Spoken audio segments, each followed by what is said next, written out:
यही विचार जो अज आनंद साहब की दूसरी पौड़ी च है, आओ इस विचार नाल जुड़न का यतन करिए। धन गुरु अमरदास साहब महाराज मन को संबोधन करके सानू जीवन जाच दे रहे हैं। इन्हां बख्शिश भरे बचनों नाल जुड़न का यतन करिए। आपो अपनी हाजरी साहिबान के चरणों च लवाउंदे हुए करो रसना पवित्र उचारण करो जी। सतनाम श्री वाहेगुरु साहिब जी।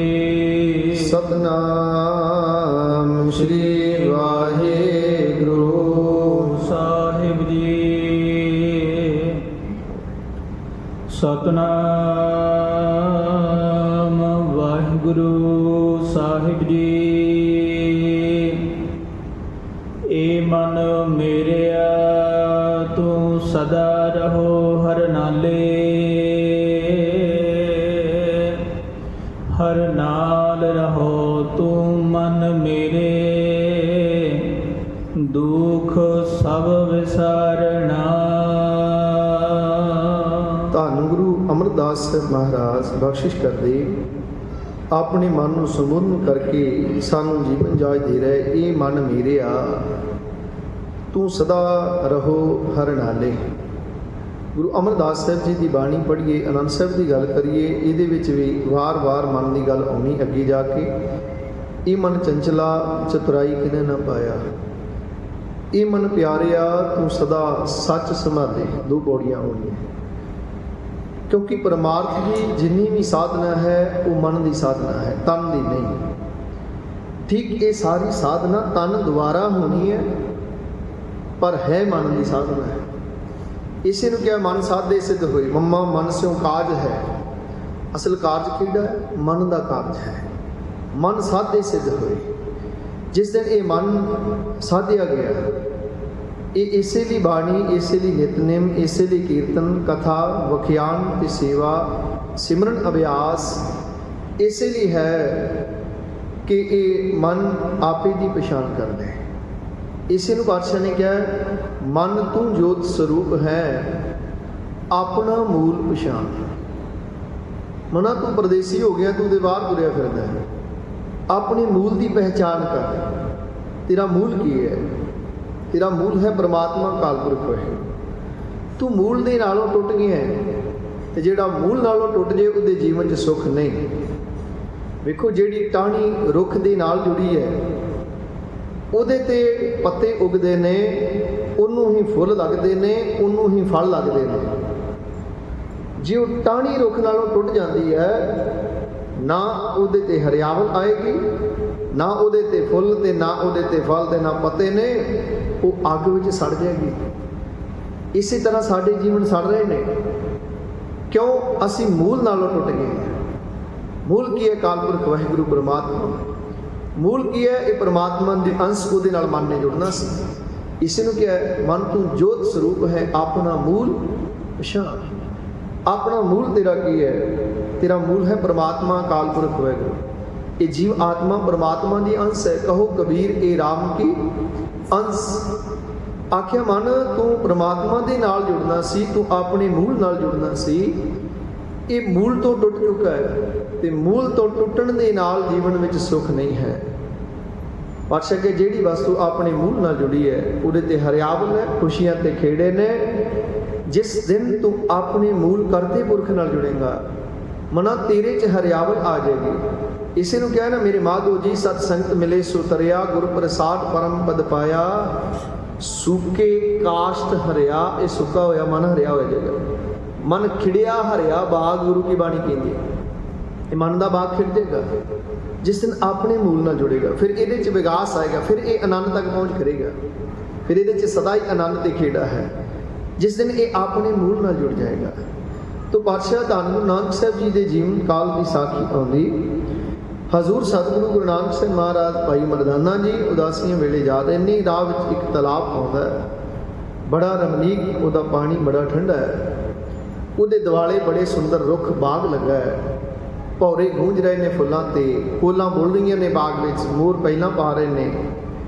बड़ा सुंदर दृश्य है। हजूर ने उत्थे कुछ आराम किया ते अगले सफ़र लिए चले गए। कुछ सालों बाद हजूर जदों वापस आए ਤੇ ਆ ਕੇ ਕੀ ਤੱਕਦੇ ਆ, ਉੱਥੇ ਸਾਰਾ ਕੁਝ ਹੀ ਸੁੱਕ ਸੜ ਗਿਆ ਹੈ। ਤਲਾਬ ਦੇ ਇੱਕ ਕਿਨਾਰੇ ਥੋੜਾ ਜਿਹਾ ਪਾਣੀ ਤੇ ਮੱਛੀਆਂ ਦਾ ਪੂੰਗ ਤੜਫ ਤੜਫ ਕੇ ਮਰ ਰਹੇ ਪਾਣੀ ਦੀ ਥੁੜਕਾ। ਹਜ਼ੂਰ ਗੁਰੂ ਨਾਨਕ ਸਾਹਿਬ ਮਹਾਰਾਜ ਉਸ ਤਲਾਬ ਨੂੰ ਸੰਬੋਧਨ ਹੋ ਕੇ ਸਵਾਲ ਕਰਦੇ ਹੈ। ਬਾਣੀ ਦੇ ਬਚਨ ਨੇ ਸ਼ਲੋਕ 12 ਤੇ ਵਧੇਕ ਅੰਦਰ, ਪੱਬਰ ਤੂੰ ਹਰਿਆਵਲਾ ਕਵਲਾ ਕੰਚਨ ਵਨ। ਪੱਬਰ ਦਾ ਅਰਥ ਹੈ ਤਲਾਬ। ਹਜ਼ੂਰ ਨੇ ਆਖਿਆ, ਹੇ ਤਲਾਬ, ਤੇਰੇ ਦੁਆਲੇ ਇੰਨੀ ਸੋਹਣੀ ਹਰਿਆਵਲ ਸੀ, ਇੱਥੇ ਭੌਰੇ ਗੂੰਜਦੇ ਸਨ ਫੁੱਲਾਂ ਤੇ, ਮੋਰ ਪਹਿਲਾਂ ਪਾਉਂਦੇ ਸਨ, ਕੋਲਾਂ ਗੂੰਜਦੀਆਂ ਸਨ, ਬੋਲਦੀਆਂ ਸਨ। ਅੱਜ ਸਾਰਾ ਕੁਝ ਹੀ ਇੱਥੇ ਉਜਾੜ ਹੋ ਗਈ। ਕਾਰਨ ਕੀ? ਪੱਬਰ ਤੂੰ ਹਰਿਆਵਲਾ ਕਵਲਾ ਕੰਚਨ ਵਨ। ਕਹਿ ਦੁਖੜੇ ਸੜਿਓ ਹੈ, ਕਿਹੜਾ ਦੁੱਖ ਪੈ ਗਿਆ ਤੂੰ ਸੜ ਕੇ ਸਵਾਹ ਹੋ ਗਏ। ਕਾਲੀ ਹੋਈ ਆ ਦੇਹੁਰੀ ਨਾਨਕ ਮਨ ਤਨ ਭੰਗ। ਆਖਿਆ ਸਾਰਾ ਕੁਝ ਵਿਨਾਸ਼ ਹੋ ਗਿਆ, ਕੀ ਕਾਰਨ ਹੈ? ਤੇ ਤਲਾਬ ਅੱਗੋਂ ਜਵਾਬ ਦਿੰਦਾ ਹੈ ਕਿ ਜਾਣਾ ਪਾਣੀ ਨਾ ਲਹਾ, ਜੈਸੇ ਮੇਰਾ ਸੰਗ,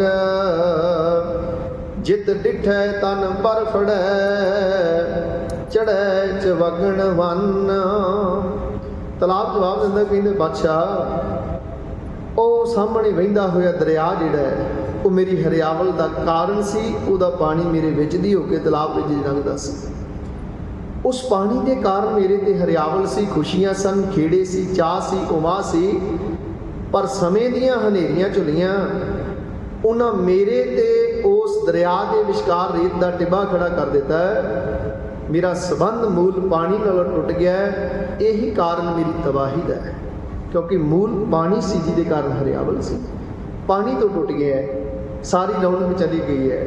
ਇਸੇ ਤਰ੍ਹਾਂ ਜਿਹੜਾ ਸਿੱਖ ਬਾਣੀ ਨਾਲ ਜੁੜਿਆ ਉਹਦੇ ਜੀਵਨ 'ਚ ਰੌਣਕ ਹੈ, ਆਨੰਦ ਹੈ, ਖੁਸ਼ੀ ਹੈ, ਖੇੜਾ ਹੈ। ਜਿਹੜੇ ਬਾਣੀ ਤੋਂ ਟੁੱਟ ਗਏ ਨੇ ਉਹਨਾਂ ਦੀ ਹਾਲਾਤ ਗੁਰੂ ਨਾਨਕ ਸਾਹਿਬ ਕਹਿੰਦੇ, ਜੀਓ ਤਪਤ ਹੈ ਬਾਰੋ ਬਾਰ, ਤਪ ਤਪ ਖਪੈ ਬਹੁਤ ਬੇਕਾਰ, ਜੈ ਤਨ ਬਾਣੀ ਵਿਸਰ ਜਾਏ, ਜਿਉ ਪੱਕਾ ਰੋਗੀ ਵਿਲ ਲਾਏ। ਉਹ ਇਸ ਤਰ੍ਹਾਂ ਵਿਲਕਦੇ ਨੇ ਜਿਵੇਂ ਕੋੜ ਦੇ ਰੋਗ ਵਾਲਾ ਰੋਗੀ ਹੈ, ਉਹਦਾ ਤਨ ਚੋਂ ਪਾਕ ਨਿਕਲਦੀ, ਬਦਬੂ ਮਾਰਦੀ, ਚੀਸਾਂ ਵੱਜਦੀਆਂ ਨੇ, ਉਹ ਵਿਲਕਦਾ ਹੈ। ਆਖਿਆ ਇਸ ਤਰ੍ਹਾਂ ਜਿਨ੍ਹਾਂ ਦੇ ਅੰਦਰੋਂ ਬਾਣੀ ਤੋਂ ਜਿਹੜੇ ਟੁੱਟ ਗਏ ਨੇ, ਆਪਣੇ ਮੂਲ ਪਰਮਾਤਮਾ ਕਰਤੇ ਪੁਰਖ ਨਾਲ ਟੁੱਟ ਗਏ ਨੇ, ਉਹਨਾਂ ਦੇ ਜੀਵਨ ਵੀ ਦੁਖੀ ਨੇ। ਪਾਤਸ਼ਾਹ ਨੇ ਬਾਣੀ ਦੇ ਰਾਹੀਂ ਸਮਝਾਇਆ ਕਿ ਹੇ ਮਨਾ, ਜਿਸ ਦਿਨ ਆਪਣੇ ਮੂਲ ਦੇ ਨਾਲ ਤੂੰ ਜੁੜ ਜਾਏਗਾ, ਉਸ ਦਿਨ ਤੇਰੇ ਜੀਵਨ 'ਚ ਸੁੱਖ ਬਣੇਗਾ। ਇਹ ਮਨ ਮੇਰਿਆ ਤੂੰ ਸਦਾ ਰਹੋ ਹਰ ਨਾਲ। ਹੇ ਮਨਾ, ਤੂੰ ਸਦਾ ਹਰੀ ਦੇ ਨਾਲ ਰਹਿ। ਇਹ ਮਨ ਕਿਹਦੇ ਨਾਲ ਰਹਿੰਦਾ ਹੈ? ਕਿਉਂ ਕਹਿਣਾ ਪਿਆ? ਇਹ ਮਨ ਰਹਿੰਦਾ ਹੈ ਵਾਸ਼ਨਾ ਦੇ ਨਾਲ, ਮਨ ਰਹਿੰਦਾ ਹੈ ਵਿਕਾਰਾਂ ਦੇ ਨਾਲ, ਮਨ ਰਹਿੰਦਾ ਹੈ ਲੋਭ ਦੇ ਨਾਲ, ਮਨ ਰਹਿੰਦਾ ਹੈ ਆਸਾ ਤੇ ਤ੍ਰਿਸ਼ਨਾ ਦੇ ਨਾਲ। ਆਖਿਆ ਮਨਾ, ਤੂੰ ਹਰੀ ਦੇ ਨਾਲ ਰਹਿਣਾ ਕਰ। ਦੇਖੋ ਨਿਤਨੇਮ ਤੇ ਮਨ ਨੇ ਕੀ ਤਸਵੀਰੇ ਕੀਤਾ ਹੈ। ਬਾਣੀ ਪੜ੍ਹੀ, ਕੀਰਤਨ ਸੁਣਿਆ, ਕਥਾ ਸੁਣੀ, ਪਰ ਮਨ ਨੇ ਨਹੀਂ ਸੁਣੀ, ਤਨ ਕਰਦਾ ਰਿਹਾ, ਮਨ ਸ਼ਾਮਲ ਨਹੀਂ ਹੋਇਆ। ਇਸ ਮਨ ਨੂੰ ਸੰਬੋਧਨ ਕਰਕੇ ਹਜ਼ੂਰ ਨੇ ਆਖਿਆ, ਹੇ ਮਨਾ, ਤੂੰ ਹਰੀ ਦੇ ਨਾਲ ਹੋ ਜਾ। ਦੇਖੋ ਇੱਥੇ ਆ ਕੇ ਨਾ 2-3 ਚੀਜ਼ਾਂ ਦੀ ਹਾਜ਼ਰੀ ਚਾਹੀਦੀ। ਮੈਂ ਬੇਨਤੀ ਕਰਾਂ, ਜਿਸ ਵੇਲੇ ਚਾਹੇ ਅਸੀਂ ਘਰ 'ਚ ਬਾਣੀ ਪੜ੍ਹੀਏ, ਚਾਹੇ ਅਸੀਂ ਗੁਰੂ ਚਰਨਾਂ ਵਿੱਚ ਬਾਣੀ ਪੜ੍ਹੀਏ, ਉਸ ਵੇਲੇ 3 ਚੀਜ਼ਾਂ ਦੀ ਹਾਜ਼ਰੀ ਬਹੁਤ ਜ਼ਰੂਰੀ ਹੈ। ਪਹਿਲੀ ਹਾਜ਼ਰੀ, ਜਦੋਂ ਅਸੀਂ ਬਾਣੀ ਨੂੰ ਪੜ੍ਹਨਾ ਹੈ, ਵੇਖੋ ਸੋਧਰ ਕੀਤੀ ਹੈ ਸ਼ਾਮ ਦੇ ਵੇਲੇ ਆਪ ਜੀ ਨੇ, ਉਹਦੇ 'ਚ ਅਸੀਂ ਵਚਨ ਪੜ੍ਹਦੇ ਹਾਂ, ਸੋ ਦਰ ਤੇਰਾ ਕਿਹਾ, ਸੋ ਘਰ ਕਿਹਾ, ਜਿਤ ਬਹਿ ਸਰਬ ਸੰਭਾਲੇ। ਇਹਦੇ 'ਚ ਤੇਰਾ ਲਫ਼ਜ਼ ਹੈ। ਤੇਰਾ ਅਸੀਂ ਕਿਹਨੂੰ ਕਹਿੰਦੇ ਹਾਂ? ਜਿਹੜਾ ਮਨੁੱਖ ਸਾਡੇ ਸਾਹਮਣੇ ਹੋਵੇ। ਅਸੀਂ ਕਹਿੰਦੇ ਹਾਂ ਰੁਮਾਲ ਤੇਰਾ, ਆ ਫੋਨ ਤੇਰਾ। ਪਹਿਲੀ ਬਾਤ ਪਰਮਾਤਮਾ ਨੂੰ ਹਾਜ਼ਰ ਨਾਜ਼ਰ ਜਾਣਨਾ ਜਦੋਂ ਅਸੀਂ ਬਾਣੀ ਪੜ੍ਹਦੇ ਹਾਂ। ਸੋ ਦਰ ਤੇਰਾ ਕਿਹਾ, ਸੋ ਘਰ ਕਿਹਾ, ਜਿਤ ਬਹਿ ਸਰਬ ਸੰਭਾਲੇ। ਤੇਰਾ ਘਰ ਕਿਹੜਾ ਮੇਰੇ ਮਾਲਕ? ਤੇਰਾ ਦਰ ਕਿਹੋ ਜਿਹਾ ਹੈ ਜਿੱਥੇ ਬਹਿ ਕੇ ਤੂੰ ਸਾਰਿਆਂ ਦੀ ਸੰਭਾਲ ਕਰ ਰਿਹਾ? ਇਹ ਪਹਿਲੀ ਹਾਜ਼ਰੀ ਉਸ ਪਰਮਾਤਮਾ ਦੀ ਅਸੀਂ ਲਾਉਣੀ। ਦੂਸਰੀ ਹਾਜ਼ਰੀ ਗੁਰੂ ਦੀ ਹੈ, ਜਿਸ ਗੁਰੂ ਦੇ ਸ਼ਬਦ ਨਾਲ ਅਸੀਂ ਜੁੜੇ ਹੋਏ ਹਾਂ। ਗੁਰੂ ਕੀ ਹੈ? ਸ਼ਬਦ ਹੈ ਨਾ। ਗੁਰੂ ਨੇ ਪਰਮਾਤਮਾ ਨਾਲ ਮੇਲ ਕਰਾਉਣਾ ਹੈ ਨਾ। ਦੂਸਰੀ ਹਾਜ਼ਰੀ ਜਿਹੜਾ ਗੁਰੂ ਦਾ ਅਸੀਂ ਸ਼ਬਦ ਪੜ੍ਹ ਰਹੇ ਹਾਂ, ਗੁਰੂ ਦੀ ਸ਼ਬਦ ਦੀ ਹਾਜ਼ਰੀ ਹੋ ਗਈ ਗੁਰੂ ਦੀ। ਤੀਸਰੀ ਹਾਜ਼ਰੀ ਸਾਡੇ ਮਨ ਦੀ ਹੈ, ਤੇ ਜਿਸ ਦਿਨ ਮਨ ਸ਼ਾਮਲ ਹੋਇਆ ਸੁਰਤ ਗੁਰੂ ਵਿੱਚ ਹੋਈ, ਪਰਮਾਤਮਾ ਹਾਜ਼ਰ ਨਾਜ਼ਰ ਉਹਦੇ ਨਾਲ ਗੱਲਾਂ ਹੋਈਆਂ, ਫਿਰ ਇਬਾਦਤ ਦਾ ਆਨੰਦ ਵੱਖਰਾ ਹੋਏਗਾ। ਫਿਰ ਉਹ ਜਪਿਆ ਹੋਇਆ ਨਾਮ, ਉਹ ਪੜ੍ਹੀ ਹੋਈ ਬਾਣੀ, ਉਹ ਆਤਮਿਕ ਰਸ ਨੂੰ ਜਨਮ ਦੇਗੇ। ਪਾਤਸ਼ਾਹ ਨੇ ਤਾਂ ਹੀ ਕਿਹਾ, ਇਹ ਮਨ ਮੇਰਿਆ ਤੂੰ ਸਦਾ ਰਹੋ ਹਰਿ ਨਾਮ। ਝਗੜਾ ਸਾਰਾ ਮਨ ਦਾ ਹੈ, ਮਨ ਹੀ ਨਾਲ ਝਗੜਾ, ਮਨ ਹੀ ਨਾਲ ਸਾਥ। ਇਹ ਮਨ ਨੂੰ ਕਾਬੂ ਕਰਨ ਲਈ ਸਾਧਨਾ ਸੀ ਨਾ। ਜਿੰਨੀਆਂ ਵੀ ਧਰਮ ਦੀਆਂ ਸਾਧਨਾ ਨੇ, ਜੋਗੀ ਘਰ-ਬਾਰ ਛੱਡ ਕੇ ਜੰਗਲਾਂ ਨੂੰ ਗਏ, ਕਾਹਦੇ ਲਈ? ਇਹ ਮਨ ਨੂੰ ਕਾਬੂ ਕਰਨ ਲਈ। ਮਨ ਮਾਰਨ ਕਾਰਨ ਬਨ ਜਾਈਏ, ਕਿ ਮਨ ਮਾਰ ਲਈਏ। ਉਹ ਜੰਗਲਾਂ ਚਲੇ ਗਏ। ਪਾਤਸ਼ਾਹ ਨੇ ਕਿਹਾ ਗਲਤ ਰਸਤਾ ਪਕੜ ਲਿਆ। ਗੁਰਬਤ ਨੇ ਆਖਿਆ ਇਸ ਮਨ ਨੂੰ ਅਸੀਂ ਸ਼ਬਦ ਦੁਆਰਾ ਮਾਰਨਾ ਹੈ, ਤੇ ਸ਼ਬਦ ਦੁਆਰਾ ਇਹ ਮਨ ਨੇ ਵਸ ਵਿੱਚ ਆਉਣਾ ਹੈ।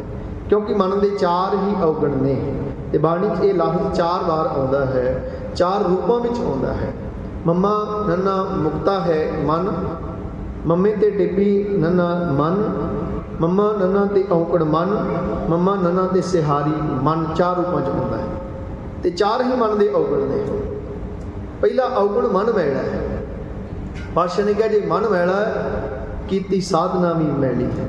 ਮਨ ਮੈਲਾ ਸਭ ਕੁਛ ਮੈਲਾ, ਤਨ ਧੋਤਾ ਮਨ ਹੱਛਾ ਨਾ ਹੋਏ।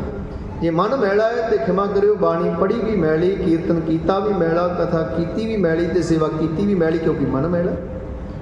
ਮਨ ਮੈਲਾ ਸਭ ਕੁਛ ਮੈਲਾ। ਗੁਰਦੇਵ ਕਹਿੰਦੇ ਸਾਰੇ ਕਰਮ ਤੇਰੇ ਮੈਲੇ ਨੇ ਜੇ ਮਨ ਮੈਲਾ ਹੈ।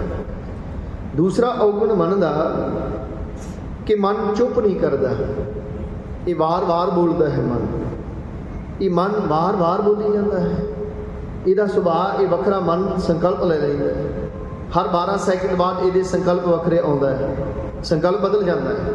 ਕਦੀ ਉਸ ਚੀਜ਼ 'ਤੇ, ਕਦੀ ਉਸ 'ਤੇ, ਕਦੀ ਉਸ 'ਤੇ, ਕਦੀ ਉਸ 'ਤੇ ਮਨ, ਕਦੀ ਇਹ ਮਾਈਕ ਵੱਲ ਧਿਆਨ, ਕਦੀ ਗੁਰੂ ਵੱਲ ਧਿਆਨ, ਕਦੀ ਕੋਈ ਮੱਥਾ ਟੇਕ ਰਿਹਾ ਉਹਦੇ ਵੱਲ ਸੁਰਤ ਚਲੇ ਜਾਂਦੀ, ਕਦੀ ਉੱਧਰ ਚਲੇ ਜਾਂਦੀ ਹੈ। ਹਰ 12 ਸੈਕਿੰਡ ਬਾਅਦ ਇਹਦਾ ਸੰਕਲਪ ਬਦਲ ਜਾਂਦਾ, ਮਨ ਦਾ ਵਿਚਾਰ ਬਦਲ ਜਾਂਦਾ, ਨਵਾਂ ਸੰਕਲਪ ਲੈ ਲੈਂਦਾ ਮਨ। ਮਨ ਇਸੇ ਨੂੰ ਕਿਹਾ ਨਾ, ਜਿੱਥੇ ਵਿਚਾਰਾਂ ਦਾ ਆਦਾਨ ਪ੍ਰਦਾਨ ਹੁੰਦਾ ਹੈ, ਉਹਨੂੰ ਮਨ ਕਿਹਾ ਹੈ। ਤੇ ਇਸੇ ਮਨ ਤੇ ਕਾਬੂ ਪਾਉਣੀ ਸਾਰੀ ਸਾਧਨਾ ਮਨ ਦੀ ਹੈ। ਮਨ ਸਾਧੇ ਸਿਧ ਹੋਏ, ਮਨ ਹੀ ਮਨ ਸਿਉ ਕਹੇ ਕਬੀਰਾ, ਮਨ ਸਾਹ ਮਿਲਿਆ ਨਾ ਕੋਈ। ਬੇਨਤੀ ਕਰ ਰਹੇ, ਮਨ ਦਾ ਪਹਿਲਾ ਔਗਣ ਮਨ ਮੈਲਾ, ਦੂਸਰਾ ਮਨ ਦਾ ਔਗਣ ਮਨ ਚੁੱਪ ਨਹੀਂ ਕਰਦਾ, ਬੋਲੀ ਜਾਂਦਾ ਕੁਛ ਨਾ ਕੁਝ, ਇਹਦੇ ਚੱਲੀ ਜਾਂਦਾ ਹੈ। ਤੀਸਰਾ ਔਗਣ ਮਨ ਰੱਜਦਾ ਨਹੀਂ ਹੈ, ਕਿਸੇ ਪ੍ਰਕਾਰ ਨਾਲ ਨਹੀਂ ਰੱਜਦਾ, ਨਾ ਵਾਸ਼ਨਾ 'ਚ ਰੱਜੇ, ਨਾ ਇਹ ਪਦਾਰਥਾਂ 'ਚ ਰੱਜੇ, ਨਾ ਇਹ ਖਾਣ ਪੀਣ ਦੇ ਪਦਾਰਥਾਂ 'ਚ, ਨਾ ਭੋਗਾਂ 'ਚ ਰੱਜਦਾ। ਇਹ ਮਨ ਰੱਜਦਾ ਹੀ ਨਹੀਂ ਹੈ। ਜਿਹੜੀ ਚੀਜ਼ ਨਹੀਂ ਮਿਲੀ ਉਹ ਬਹੁਤ ਵੱਡੀ ਹੈ ਇਹਦੇ ਲਈ, ਜਿਸ ਦਿਨ ਮਿਲ ਜਾਂਦੀ ਉਹ ਛੋਟੀ ਹੋ ਜਾਂਦੀ ਹੈ, ਅਗਲੀ ਦਿਨ ਦੌੜ ਹੋ ਜਾਂਦੀ ਹੈ।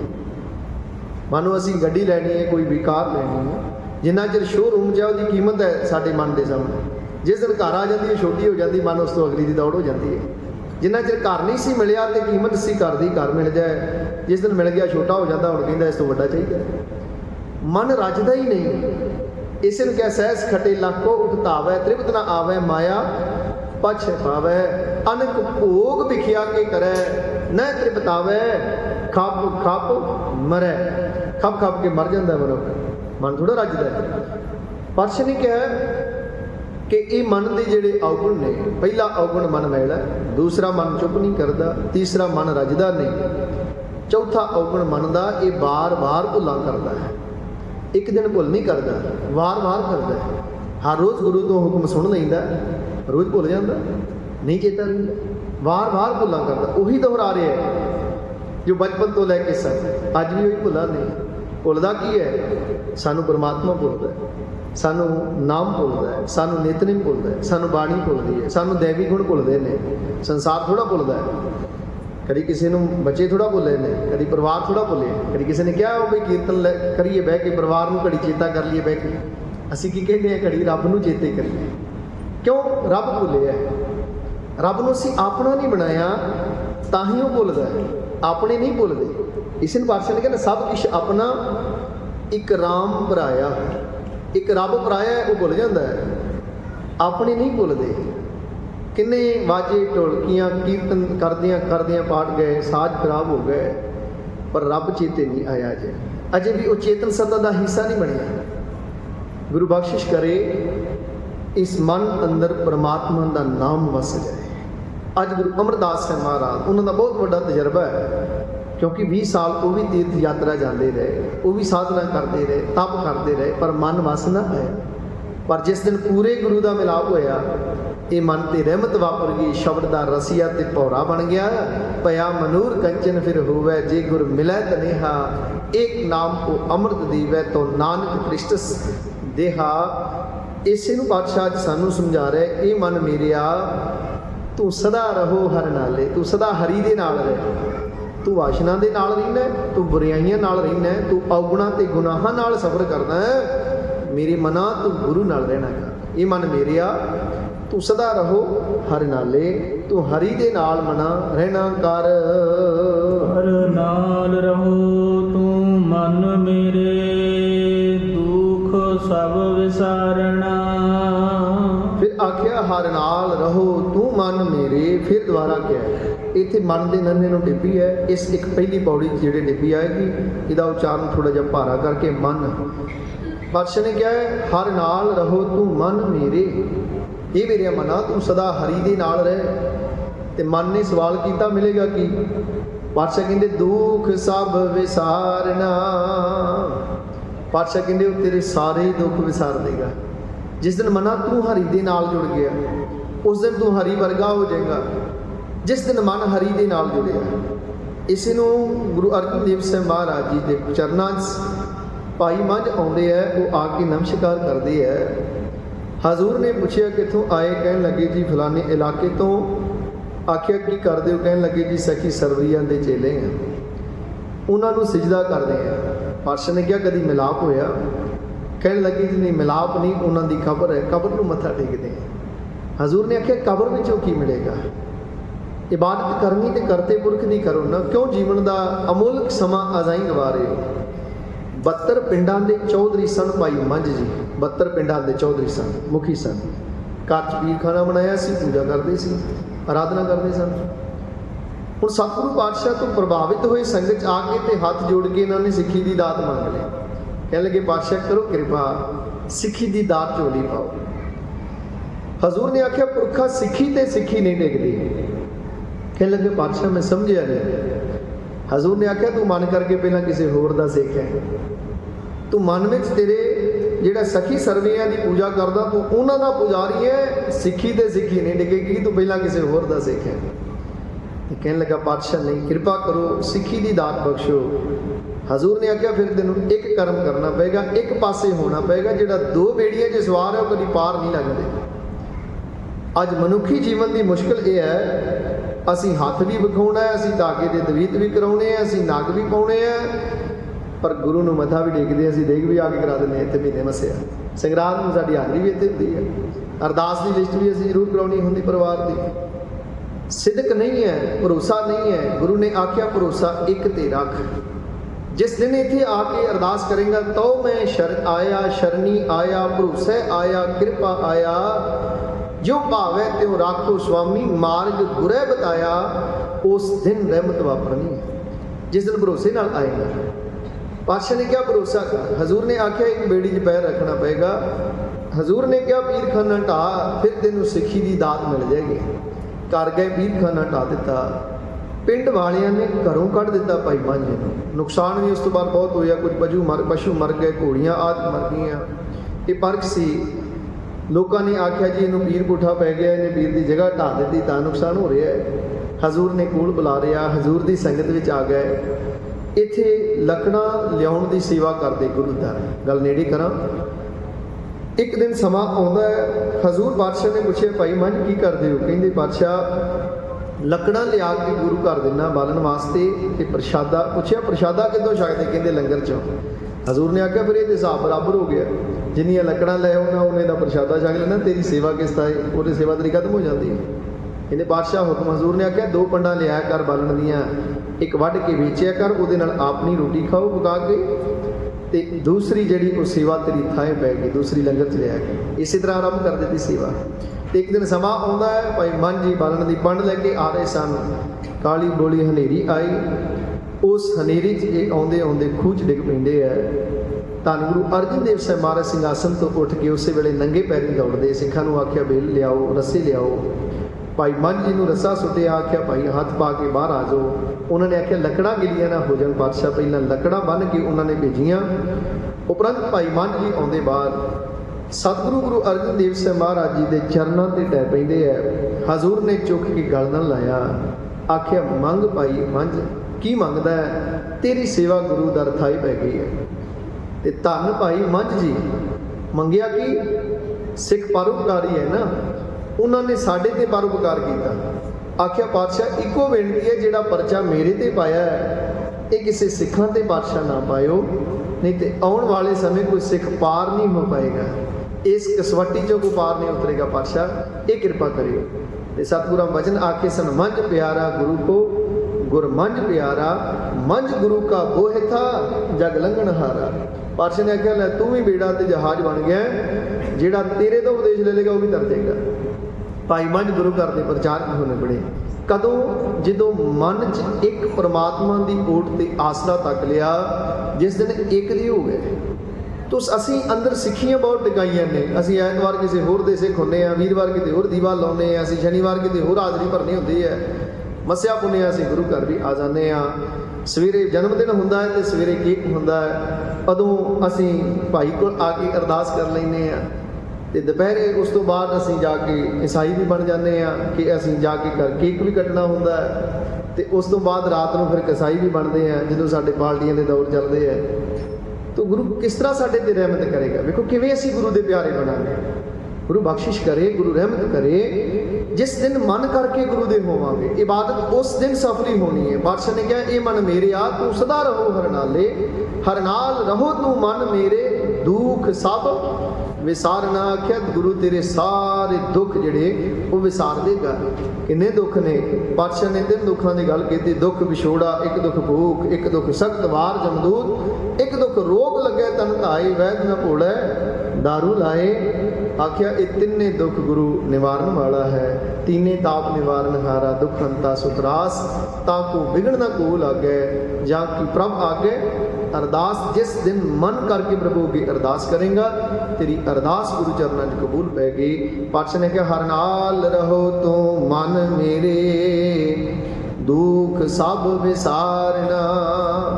ਇਹ ਮੇਰੇ ਮਨਾ ਤੂੰ ਹਰੀ ਦੇ ਨਾਲ ਸਦਾ ਰਹਿ, ਤੇ ਹਰੀ ਕੀ ਕਰੇਗਾ? ਤੇਰੇ ਦੁੱਖ ਵਿਸਾਰ ਦੇਗਾ ਜੀ। ਅੰਗੀਕਾਰ ਉਹ ਕਰੇ ਤੇਰਾ, ਕਾਰਜ ਸਭ ਸਵਾਰਣਾ। ਅੰਗੀਕਾਰ, ਅੰਗੀਕਾਰ ਦਾ ਅਰਥ ਹੈ ਪੱਖ ਕਰਨਾ, ਸਹਾਇਤਾ ਕਰਨੀ। ਉਹ ਅਕਾਲ ਪੁਰਖ ਵਾਹਿਗੁਰੂ ਤੇਰਾ ਪੱਖ ਕਰੇਗਾ, ਤੇਰੀ ਸਹਾਇਤਾ ਕਰੇਗਾ, ਉਹ ਤੇਰਾ ਮਦਦਗਾਰ ਹੈ। ਉਹ ਜਿੱਥੇ ਹਰ ਆਰਾਧੀ ਹੈ ਤਿੱਥੇ ਹਰ ਮਿੱਤ ਸਹਾਈ। ਉਹ ਉੱਥੇ ਹੀ ਸਹਾਈ ਜਿੱਥੇ ਕੋਈ ਯਾਦ ਕਰਦਾ ਹੈ। ਤੇ ਸਾਨੂੰ ਤੇ ਯਾਦ ਆਉਂਦਾ ਦੁੱਖ ਵੇਲੇ ਆਉਂਦਾ, ਜਾਂ ਜਦੋਂ ਮੌਤ ਸਾਹਮਣੇ ਹੋਵੇ ਉਸ ਵੇਲੇ ਸਾਨੂੰ ਰੱਬ ਚੇਤਾ ਆਉਂਦਾ ਹੈ। ਇਹ ਮੌਤ ਹੀ ਕਰਤੇ ਦਾ ਬੋਧ ਕਰਾਉਂਦੀ ਹੈ ਨਾ। ਜਦੋਂ ਮੌਤ ਸਾਹਮਣੇ ਹੋਵੇ ਫਿਰ ਬੜੀ ਭਾਵਨਾ ਬਣਦੀ ਹੈ, ਫਿਰ ਬੜਾ ਪਿਆਰ ਬਣਦਾ ਹੈ। ਸੱਚ ਜਾਣੋ ਜਦੋਂ ਦੁੱਖ ਹੋਵੇ ਨਾ, ਉਦੋਂ ਮੱਥਾ ਟੇਕਣ ਦਾ ਤੇ ਬੇਨਤੀ ਕਰਨ ਦਾ ਮਨੁੱਖ ਦਾ ਸਲੀਕਾ ਵੱਖਰਾ ਹੁੰਦਾ ਹੈ। ਤੇ ਜਿਸ ਦਿਨ ਕੁਝ ਪ੍ਰਾਪਤੀ ਹੋਈ ਹੋਵੇ, ਹਉਮੈ ਹੰਕਾਰ 'ਚ ਹੋਵੇ, ਉਦੋਂ ਤਰੀਕਾ ਹੀ ਵੱਖਰਾ ਹੁੰਦਾ ਮੱਥਾ ਟੇਕਣ ਦਾ। ਜਿਸ ਦਿਨ ਦੁੱਖ ਹੋਵੇ ਉਦੋਂ ਮਨ ਨਿਮਰਤਾ ਜਾਇਆ ਹੁੰਦਾ ਹੈ, ਕਿਉਂਕਿ ਦੁੱਖ ਬਹੁਤ ਵੱਡੀ ਚੋਟ ਇਹ ਮਨੁੱਖ ਨੂੰ ਬਦਲਦੀ ਹੈ, ਇਹ ਰੱਬ ਦਾ ਬੋਧ ਕਰਾਉਂਦੀ ਹੈ। ਪਾਤਸ਼ਾਹ ਨੇ ਕਿਹਾ ਅੰਗੀਕਾਰ ਉਹ ਕਰੇ ਤੇਰਾ, ਉਹ ਤੇਰਾ ਸਦਾ ਹੀ ਪੱਖ ਕਰੇਗਾ। ਪਰ ਜਦੋਂ ਉਹਦਾ ਆਸਰਾ ਲਏਗਾ, ਆਸਰਾ ਕਦੋਂ ਲੈਂਦੇ ਅਸੀਂ? ਜਦੋਂ ਦੁੱਖ ਆਉਂਦਾ। ਇਸੇ ਲਈ ਦੁੱਖ ਦਾਰੂ ਕਿਹਾ, ਇਹ ਦਵਾ ਬਣਦੇ ਦੁੱਖ, ਰੱਬ ਦਾ ਬੋਧ ਕਰਾਉਂਦੇ ਆ। ਜਿਸ ਤਰ੍ਹਾਂ ਇੱਕ ਅਦੀਬ ਨੇ ਸਾਖੀ ਲਿਖੀ, ਉਹ ਕਹਿੰਦਾ ਇੱਕ ਸ਼ਿਕਾਰੀ ਸ਼ਿਕਾਰ ਕਰਨ ਲਈ ਘਰੋਂ ਤੁਰਿਆ, ਘੋੜੇ ਤੇ ਸਵਾਰ ਹੋਇਆ, ਮੋਢੇ ਤੇ ਤੀਰਾਂ ਦਾ ਪੱਥਾ ਲਿਆ, ਉਹਨੇ ਹੱਥ ਤੇ ਬਾਝ ਰੱਖਿਆ। ਜੰਗਲ ਵਿੱਚ ਜਾ ਕੇ ਇੱਕ ਸੰਘਣੀ ਛਾਵੇਂ ਰੁੱਖ ਦੇ ਥੱਲੇ ਰੁਕਿਆ। ਉਤਰਿਆ ਥੱਲੇ, ਉਹਨੇ ਨਿਗਾਹ ਮਾਰੀ ਆਲੇ ਦੁਆਲੇ, ਇੱਕ ਕਬੂਤਰ ਰੁੱਖ ਦੇ ਉੱਤੇ ਬੈਠਾ ਸੀ। ਉਹਨੇ ਆਖਿਆ ਇਹਦਾ ਨਿਸ਼ਾਨਾ ਬਣਾਉਣੇ। ਬਾਜ਼ ਨੂੰ ਉਹਨੇ ਕਬੂਤਰ ਵਿਖਾਇਆ ਤੇ ਬਾਜ਼ ਨੂੰ ਉਡਾ ਦਿੱਤਾ। ਬਾਜ਼ ਰੁੱਖ ਦੇ ਉੱਤੇ ਜਾ ਕੇ ਖੰਭ ਮਾਰਨ ਲੱਗ ਪਿਆ। ਥੱਲੇ ਉਹ ਆਪ ਉਹਨੇ ਧਰਤੀ ਤੇ ਗੋਡਾ ਮੂਧਾ ਮਾਰਿਆ, ਲਾਇਆ ਥੱਲੇ। ਵੀਰ ਆਸਨ ਵਿੱਚ ਉਹਨੇ ਤਿੱਲੇ 'ਚੋਂ ਤੀਰ ਕੱਢਿਆ, ਕਮਾਨ ਤੇ ਚੜਾਇਆ ਤੇ ਸਾਹਮਣੇ ਕਬੂਤਰ ਨੂੰ ਨਿਸ਼ਾਨਾ ਲਾਇਆ। ਕਬੂਤਰ ਵੇਖ ਰਿਹਾ, ਥੱਲੇ ਵੇਂਦਾ ਹੈ ਤੇ ਸ਼ਿਕਾਰੀ ਦਾ ਤੀਰ ਨਿਸ਼ਾਨਾ ਸਾਧ ਕੇ ਬੈਠਾ। ਮੌਤ ਹੈ ਥੱਲੇ ਵੀ, ਉੱਤੇ ਝਾਤ ਮਾਰਦਾ ਹੈ ਤੇ ਉੱਤੇ ਵੀ ਮੌਤ ਹੈ। ਜੇ ਉੱਤੇ ਉਡਾਰੀ ਮਾਰਦਾ ਤੇ ਉੱਤੇ ਬਾਜ਼ ਉਡਾਰੀ ਮਾਰ ਰਿਹਾ। ਹੁਣ ਜਦੋਂ ਦੋਨੋਂ ਪਾਸੇ ਮੌਤ ਹੋਵੇ ਨਾ, ਫਿਰ ਵਾਹਿਗੁਰੂ ਵਾਹਿਗੁਰੂ ਚੇਤਾ ਆਉਂਦਾ, ਜਾਂ ਫਿਰ ਰੱਬ ਚੇਤਾ ਆਉਂਦਾ। ਤੁਹਾਡੇ ਜੋ ਹੇਮਕੁੰਟ ਸਾਹਿਬ ਜਿਹੜੇ ਦਰਸ਼ਨ ਕਰਨ ਗਏ ਹੋਣਗੇ, ਰਿਸ਼ੀਕੇਸ਼ ਤੋਂ ਉੱਤੇ ਜਦੋਂ ਪਹਾੜੀਆਂ ਤੇ ਚੜ੍ਹ ਜਾਈਦਾ, ਵਾਹਿਗੁਰੂ ਵਾਹਿਗੁਰੂ ਚੇਤਾ ਰਹਿੰਦਾ 2 ਦਿਨ। ਕਿਉਂ? ਇੱਕ ਪਾਸੇ ਡੂੰਗੀ ਖਾਈ ਹੈ, ਇੱਕ ਪਾਸੇ ਕੱਚੇ ਪਹਾੜ ਨੇ, ਰਸਤਾ ਪੂਰਾ ਹੈ, ਕੇਵਲ ਵਾਹਿਗੁਰੂ ਵਾਹਿਗੁਰੂ ਚੇਤਾ ਰਹਿੰਦਾ। ਤੇ ਜਦੋਂ ਵਾਪਸ ਰਿਸ਼ੀਕੇਸ਼ ਆ ਗਏ ਨਾ, ਮੈਦਾਨੀ ਲਾ ਕੇ, ਫਿਰ ਘਰ ਚੇਤਾ ਆਉਂਦਾ, ਮਗਰ ਜੀਵੀ ਹੈਗੇ ਨੇ। ਕਿਉਂ? ਜਿੱਥੇ ਮੌਤ ਹੈ ਉੱਥੇ ਰੱਬ ਨਹੀਂ ਭੁੱਲਦਾ। ਜਦੋਂ ਮੌਤ ਸਾਹਮਣੇ, ਹੁਣ ਇਹ ਕਬੂਤਰ ਉੱਤੇ ਵਹਿੰਦਾ ਮੌਤ, ਥੱਲੇ ਵਹਿੰਦਾ ਮੌਤ। ਉਸ ਵੇਲੇ ਅੱਖਾਂ ਮੁੰਦੀਆਂ ਅਰਦਾਸ ਕੀਤੀ ਕਿ ਮਾਲਕ ਤੂੰ ਹੀ ਰਾਖਾ, ਤੂੰ ਬਚਾ ਸਕਦਾ ਹੈ, ਤੇਰੇ ਤੋਂ ਬਿਨਾ ਹੁਣ ਕੋਈ ਰਾਖਾ ਕੋਈ नहीं, मौत दोवें पासे है। कवि ने बोल लिखे, उड़े जाने की बात सुजान कहूँ, नरकाट कमान किया सर रे, ऊपर ऊपर बाज उड़े वहाँ कौन सहाई बिना हर रे। कहता हुण दोवें पासे मौत है, थल्ले एक शिकारी बैठा है, उत्ते बाज उड़ रहा है, हुण उत्थे कौन राखी कर सकता है। अरदास की ते अरदास परमेश्वर के दर सुनी गई। हेरी के पाम उजंग डस्यो, छुटबाज के बान लगा फर रे। शिकारी जिथे थले धरती ते निशाना साध के बैठा सी, गोडा मोदा मार के, लागे खुड चों सप निकलिया, उन्हें शिकारी के पैर ते डंग मारिया। जो डंग मारिया ते ओदे हाथों तिला छुटिया, निशाना जिहड़ा उक गया, उत्ते उड़दे बाज दे लगा। शिकारी ते बाज दोवां दी मौत हो गई, कबूतर दी रखिया रब ने की। कवि ने लिखा, उड़े जाने की बात सुजान कहूँ, नरकाट कमान किया सर रे, ऊपर ऊपर बाज उड़े वहाँ कौन सहाई बिना हर रे। हेरी के पाम उजंग डस्यो, छुटबाज के बान लगा फर रे। समझाए रही मूर्ख मन को, जिनको सहाई हर तिनको क्या डर रे। जिन्हां दा सहाई ते मददगार गुरु हुंदा है, उन्हां नूं फिर डर नहीं है। गुरु अमरदास ਸਾਹਿਬ ਇਹ ਸਾਨੂੰ ਭਰੋਸਾ ਦੇ ਰਹੇ ਅੱਜ कि अंगीकार ਉਹ करे तेरा। गुरु तेरी सहायता करता है, गुरु तेरा मददगार, गुरु तेरा पक्ष करने वाला है। ਉਹਦੇ ਤੇ ਭਰੋਸਾ ਤੇ करना, पर तेरा ते भरोसा ही डोलदा। तू अरदास करदा है तो फिर मन सोचदा पता नहीं पूरी होनी कि नहीं होनी, क्यों भरोसा डोलदा है। पातशाह कहते अंगीकार ਉਹ करे तेरा, कारज सब सवारना। ਉਹ ਅਕਾਲ ਪੁਰਖ ਵਾਹਿਗੁਰੂ ਸਾਰੇ ਕਾਰਜ ਸਵਾਰਨ 'ਚ ਸਮਰੱਥ ਹੈ। वो समर्थ है परमेश्वर, वो तेरे जीवन के लोक ते परलोक के कारज राज कर देगा। पातशाह ने तो एलानिया कहना, गुर पूरा जिन सिमरिया सेई भए निहाल, नानक नाम आराधना कारज आवे रास। जिहड़े नाम नूं आराधे उन्होंने ते कारज रास होंदे हैं। जिन जिन नाम ते आया तिन के काज सरे। पातशाह कहते उन्होंने कारज रासा रास हो गए। हर गुर पूरा आराध्या दरगाह सच खरे। वो लोक ते परलोक उन्होंने मुख उजले है, जिहड़े परमात्मा के आसरे है, जिन्होंने भरोसा है। पातशाह कहते अंगीकार वो करे तेरा, कारज सब सवारना। गुरु तेरे जीवन के सारे कारज सवारन विच समर्थ है जी। सबना गला समरथ स्वामी, सो क्यों मनो विसारे। फिर पातशाह ने आख्या, हे भाई वो मालक नूं क्यों तू मन तो भुलाउणा है, ਜਿਹੜਾ ਅਕਾਲ ਪੁਰਖ ਵਾਹਿਗੁਰੂ ਸਾਰੀਆਂ ਗੱਲਾਂ 'ਚ ਸਮਰੱਥ ਹੈ। ਸਭਨਾ ਗੱਲਾਂ ਸਮਰੱਥ ਸੁਆਮੀ, ਉਹ ਸਾਰੀਆਂ ਗੱਲਾਂ ਵਿੱਚ ਸਮਰੱਥ ਹੈ, ਸ਼ਕਤੀਵਾਨ ਹੈ। ਸੋ ਕਿਉਂ ਮਨੋ ਵਿਸਾਰੇ, ਹੀ ਮੇਰੇ ਮਨਾਂ ਤੋਂ ਕਿਉਂ ਵਿਸਾਰਦਾ ਹੈ। ਪਾਤਸ਼ਾਹ ਨੇ ਵਾਰ-ਵਾਰ ਬਾਣੀ 'ਚ ਇਹ ਕਿਹਾ ਹੈ ਕਿ ਮਨ ਮੇਰਿਆ ਚੇਤ ਮੁਗਧ ਅਯਾਣਿਆ ਰਾਮ। ਹੀ ਮਨ ਤੂੰ ਅਣ ਉਸ ਪ੍ਰਮਾਤਮਾ ਨੂੰ ਚੇਤੇ ਕਰ, ਜਿਹੜਾ ਲੋਕ ਤੇ ਪਰਲੋਕ ਤੇਰਾ ਮਦਦਗਾਰ ਹੈ, ਜਿਹੜਾ ਤੇਰੀ ਰੱਖਿਆ ਕਰਨ ਵਾਲਾ ਹੈ, ਜਿਹੜਾ ਤੈਨੂੰ ਪਾਲਣ ਵਾਲਾ ਹੈ, ਜਨਮ ਦੇਣ ਵਾਲਾ ਹੈ, ਜਿਵਾਉਣ ਵਾਲਾ ਤੇ ਮਾਰਨ ਵਾਲਾ ਹੈ। ਉਸ ਕਰਤੇ ਪੁਰਖ ਦੀ ਇਬਾਦਤ ਵਿੱਚ ਜੁੜਨਾ ਕਰ। ਤੋ ਪਾਤਸ਼ਾਹ ਕਹਿੰਦੇ ਸਭਨਾ ਗੱਲਾਂ ਸਮਰੱਥ ਸੁਆਮੀ, ਜਿਹੜਾ ਅਕਾਲ ਪੁਰਖ ਵਾਹਿਗੁਰੂ ਸਾਰੀਆਂ ਹੀ ਗੱਲਾਂ ਵਿੱਚ ਸਮਰੱਥ ਹੈ। ਪਾਤਸ਼ਾਹ ਕਹਿੰਦੇ ਸੋ ਕਿਉਂ ਮਨੋ ਵਿਸਾਰੇ। हे ਮੇਰੇ ਮਨ, ਉਸ ਪਰਮਾਤਮਾ ਨੂੰ ਕਿਉਂ ਮਨ ਤੋਂ ਭੁਲਾਉਣਾ ਹੈ, ਜਿਹੜਾ ਸਾਰੇ ਕਾਰਜ ਕਰਨ ਯੋਗ ਹੈ ਜੀ। ਨਾਨਕ ਮਨ ਮੇਰੇ ਸਦਾ ਰਹੋ ਹਰ ਨਾਲੇ। ਫਿਰ ਆਖੀਰ ਵਿੱਚ ਆਖਿਆ, ਅਰੰਭਤਾ ਵੀ ਹੋਈ ਕਿ ਇਹ ਮਨ ਮੇਰੇ ਆ ਤੂੰ ਸਦਾ ਰਹੋ ਹਰ ਨਾਲੇ। ਮਨਾ ਤੂੰ ਸਦਾ ਹਰੀ ਅਕਾਲ ਪੁਰਖ ਵਾਹਿਗੁਰੂ ਨੂੰ ਚੇਤੇ ਕਰ, ਉਹਨੂੰ ਯਾਦ ਕਰ, ਉਹਨੂੰ ਆਪਣੀ ਚੇਤਨ ਸਤਾ ਦਾ ਹਿੱਸਾ ਬਣਾ, ਉਹਨੂੰ ਆਪਣੀ ਸਿਮਰਤੀ 'ਚ ਵਸਾ। ਜਿਹੜਾ ਪਰਮੇਸ਼ਰ ਸਰਬ ਕਲਾ ਸਮਰੱਥ ਹੈ, ਸਾਰਾ ਕੁਝ ਕਰਨ ਯੋਗ ਹੈ, ਜਿਹੜਾ ਤੇਰਾ ਸਦਾ ਹੀ ਪੱਖ ਕਰਦਾ ਹੈ। ਵੇਖੋ ਨਾ ਅਕਾਲ ਪੁਰਖ ਵਾਹਿਗੁਰੂ ਜਨਮ ਤੋਂ ਲੈ ਕੇ ਜਿਸ ਦਿਨ ਤੋਂ ਜੀਵ ਮਾਤਾ ਦੇ ਗਰਭ 'ਚ ਆਇਆ ਹੈ, ਉਸ ਦਿਨ ਤੋਂ ਉਹ ਰੱਖਿਆ ਕਰਦਾ ਆ ਰਿਹਾ ਹੈ ਤੇ तमाम ਜੀਵਨ ਉਹ ਰਾਖੀ ਕਰਦਾ ਹੈ, ਪਾਲਦਾ ਹੈ, ਸੰਭਾਲਦਾ ਹੈ। ਪਾਤਸ਼ਾਹ ਕਹਿੰਦੇ ਉਸ ਪਰਮਾਤਮਾ ਨੂੰ ਕਿਉਂ ਵਿਸਾਰਦਾ ਹੈ, ਜਿਹੜਾ ਸਭਨਾ ਗੱਲਾਂ ਸਮਰੱਥ ਸੁਆਮੀ। ਸੋ ਕਿਉਂ ਮਨੋ ਵਿਸਾਰੇ, ਕਹੇ ਨਾਨਕ ਮਨ ਮੇਰੇ। ਨਾਨਕ ਆਖਦਾ ਹੈ ਕਿ हे ਮੇਰੇ ਮਨ, ਤੂੰ ਸਦਾ ਰਹੋ ਹਰ ਨਾਲੇ, ਤੂੰ ਸਦਾ ਪ੍ਰਭੂ ਦੇ ਚਰਨਾਂ ਨਾਲ ਜੁੜਿਆ ਰਹੇ। ਹਜ਼ੂਰ ਪਾਤਸ਼ਾਹ ਨੇ ਆਖਿਆ ਜਿਹੜਾ ਮਨੁੱਖ ਪਰਮਾਤਮਾ ਦੀ ਯਾਦ ਵਿੱਚ ਜੁੜਿਆ ਰਹਿੰਦਾ ਹੈ, परमात्मा ਉਹਦੇ तमाम दुख सारे दुख दूर करता है, ਉਹਦੇ ਸਾਰੇ ਕੰਮ ਸਵਾਰਦਾ ਹੈ ਤੇ ਉਹ ਮਾਲਕ ਸਾਰੇ ਕੰਮ ਕਰਨ ਵਿੱਚ ਸਮਰੱਥ ਹੈ। ਇਹ ਤਤ ਸਾਰ ਸਾਰੀ ਪੌੜੀ ਦਾ ਕਿ ਸਭਨਾ ਗੱਲਾਂ ਸਮਰੱਥ ਸੁਆਮੀ ਸੋ ਕਿਉ ਮਨੋਂ ਵਿਸਾਰੇ ਕਹੇ ਨਾਨਕ ਮਨ ਮੇਰੇ ਸਦਾ ਰਹੋ ਹਰ ਨਾਲੇ। ਕਿਉਂਕਿ ਮਨ ਨੂੰ ਸੰਬੋਧਨ ਕੀਤਾ, ਮਨਾਂ ਤੋਂ ਹਾਜ਼ਰ ਰਹਿ, ਕਿਉਂਕਿ ਗੁਰੂ ਚਰਨਾਂ 'ਚ ਮਨ ਦੀ ਹਜ਼ੂਰੀ ਹੈ ਤੇ ਤਨ ਦੀ ਹਾਜ਼ਰੀ ਹੈ। ਵੇਖੋ ਤਨ ਤੇ ਹਾਜ਼ਰ ਹੋ ਗਿਆ, ਇੱਥੋਂ ਤੱਕ ਸਾਨੂੰ ਲੈ ਆਇਆ। ਇਸ ਤੋਂ ਅੱਗੇ ਕਰਮ ਜਿਹੜਾ ਉਹ ਸਾਰਾ ਮਨ ਦਾ ਕਰਮ ਹੈ। ਮਨ ਨੇ ਬਾਣੀ ਸੁਣਨੀ, ਮਨ ਨੇ ਕੀਰਤਨ ਸੁਣਨਾ, ਮਨ ਨੇ ਕਥਾ ਤੇ ਵਿਖਿਆਨ ਸੁਣਨਾ। ਤਨ ਦੀ ਹਾਜ਼ਰੀ ਹੁੰਦੀ ਹੈ ਤੇ ਮਨ ਦੀ ਹਜ਼ੂਰੀ ਹੋਇਆ ਕਰਦੀ ਹੈ। ਸਾਹਿਬ ਕਮਾਲ ਗੁਰੂ ਗੋਬਿੰਦ ਸਿੰਘ ਮਹਾਰਾਜ ਜੀ ਦੇ ਜੀਵਨ ਦੀ ਸਾਖੀ ਆਉਂਦੀ ਨਾ ਕਿ ਅਨੰਦਪੁਰ ਸਾਹਿਬ ਲਾਗੇ ਇੱਕ ਮੇਲਾ ਲੱਗਾ। ਸਿੱਖ ਕਹਿਣ ਲੱਗੇ ਪਾਤਸ਼ਾਹ ਅਸੀਂ ਮੇਲਾ ਵੇਖਣ ਜਾਣਾ। ਪਾਤਸ਼ਾਹ ਨੇ ਕੁਝ ਸਿੱਖਾਂ ਨੂੰ ਕਿਹਾ ਜਾਓ ਭਾਈ ਵੇਖਾਓ। ਕੁਝ ਚਲੇ ਗਏ, ਕੁਝ ਸਿੱਖ ਰਾਤ ਪਹਿਰੇ ਤੇ ਰਹਿ ਗਏ।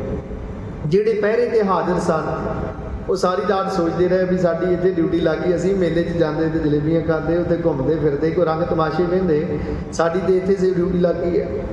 ਉਹ ਸਾਰੀ ਰਾਤ ਜਿਹੜਾ ਉਹ ਮੇਲੇ 'ਚ ਰਹਿ ਸੁਰਤ ਕਰਕੇ ਜਿਹੜੇ ਇੱਥੇ ਹਾਜ਼ਰ ਸਨ।